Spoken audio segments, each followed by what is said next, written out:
Hello नमस्कार। चलतु आज बनैबा सुखा चिकेन जोटा कि रुटी परोटा पखाड़ गरम सबुथिरे खाई परिबा। तो चलतु स्टार्ट करिबा।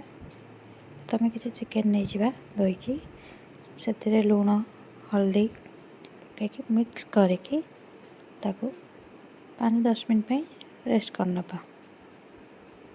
देखो मिक्स करनबा तापर मसला बनईदबा। तो पैन रे देखो जीरा गोलमरीच धनिया गोटे गोटे चामच नेबे किछि लौंग मेथी पत्र मेथी सुखा मेथी जोटा रुए तेजपत्र गोटे दालचीनी आ किछि जुआनी जोटा कि पेट ପାଇଁ ଭଲ सोरिष हाफ चामच नेबे आ शुखला लंका दुईटा आपन राग अनुसार ताको किछि समय फ्राई करदबा। रोस्ट कला पर देखो किछि पान मधुरी पकेबा जोटा कि चिकेन टेस्ट आनिबो। देखो बनीगला एबियाको मिक्स करदबा नहीं मिक्स करले ए बनैबा सोरिष तेल नबा गरम करदा ना स्मेल करिवो से कंचा लंका दीटी गोटे पियाज काटे आप चिकेन अनुसार काटे मु 250 चिकेन नहीं गोटे पियाज नेली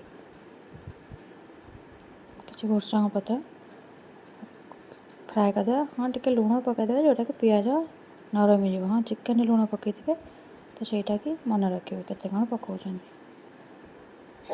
गला पर चिकेन पकईदबा। देखु चिकेन को सिझला छाड़दबा 5-10 मिनट करेंगे चिकेन हो देन सुखिला मसला पकईबा। देखो मीडियम फ्लेम रे फ्राए करेंगे